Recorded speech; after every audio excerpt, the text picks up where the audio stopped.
Mas pinaigting ng kapulisan ng buong gitnang Luzon sa ilalim ng matatag na pamumuno ni Police Brigadier General Ponce Rogelio I. Peñones Jr., Regional Director ng Police Regional Office 3, ang kanilang preparasyon laban sa banta ng Bagyong Krising bilang bahagi ng Regional Disaster Preparedness and Response Efforts. Bilang bahagi ng pinaigting na disaster preparedness ng kapulisan, nagsagawa ng accounting at masusing inspeksyon ng Search and Rescue Team at kagamitan ang mga kapulisan sa iba't ibang probinsya ng rehiyon na apektado ng nasabing bagyo. Samantala, agarang umaksyon ang lahat ng istasyon ng pulisya sa iba't ibang lalawigan sa direktiba na bantayan ang mga lugar na lubhang maaapektuhan ng malakas na ulan, pagbaha at posibleng landslide. Nakadeploy na rin ang mga pulis sa mga flood-prone at landslide-prone areas upang magsagawa ng regular na monitoring at agarang aksyon kung kinakailangan. Bukod sa presensya ng kapulisan sa mga kritikal na lugar, naka-standby na rin ang mga search and rescue teams ng bawat probinsya sa rehiyon upang tumugon sa anumang insidente o evacuation effort.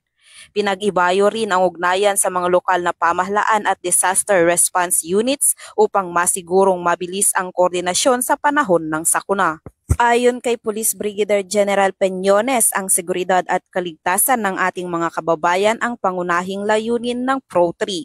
Aniya, hindi na kailangang hintayin pa ang pinsala ng bagyo sapagkat nakahanda ang buong hanay ng Pro-3 para sa agarang aksyon. Samantala, nananawagan din ng mga otoridad sa mga mamamayan ng gitnang Luzon na manatiling mapagmatsyag, makinig sa opisyal na anunsyo ng pamahalaan at agad na iulat sa pinakamalapit na himpilan ng pulisya ang anumang insidente na nangangailangan ng agarang tugon.